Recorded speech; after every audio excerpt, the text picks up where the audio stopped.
السلام عليكم، اهلا بكم في فيديو جديد. لو انت اول مره بتشوف الفيديو ما تنساش تعمل اشتراك في القناه وتفعل الجرس عشان توصلك الفيديوهات اول باول. كمان ما تنساش تشارك الفيديو مع اصحابك لو عجبك الفيديو، وان شاء الله يعجبك الفيديو. النهارده انا جاي لك باستخدام للصوبع الرصاص او الكربون اللي بيبقى موجود في الحجر القديم. طبعا هي الفكره تبان غريبه شويه، بس انا حاليا بستخدمها. اللي هو ازاي؟ بص، انت عندك مثلا لو موتور زي ده، وليكن موتور من بتاع الخلاط ده، تمام؟ بيبقى فيه حاجه اسمها البراشز او الفرش الكربونيه دي. الفرش الكربونيه دي ساعات بتتاكل، تمام، وساعات بتبقى مضطر انك تغيرها، تمام. فبدل ما تروح تشتريها، لا، انت ممكن تجيب الحجر اللي هو بتاع الحجر الصوبع ده.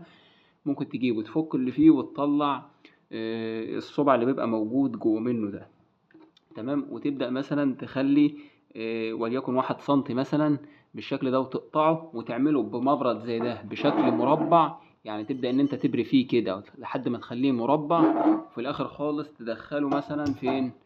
تدخله بالشكل ده. يعني اصلا دي بيبقى فيها صدادة كده وسوستة، تدخله من هنا وتحط السوستة بتاعته،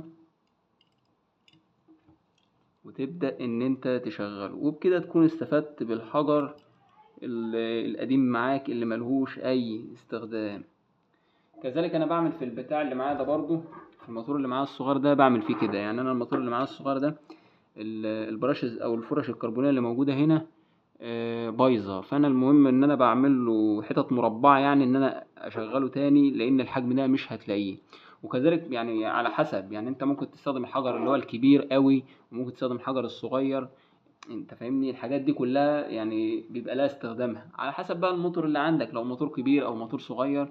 يعني الفكرة شغالة. ده كان جزء بسيط كده حبيت ان انا اوضحه لك، اتمنى يكون عجبك الفيديو. حابب اوصيك بالاشتراك في القناة وتفعيل الجرس عشان توصلك الفيديوهات اول باول. وشكرا ليك على المشاهدة، سامحونا بقى على المنظر ده.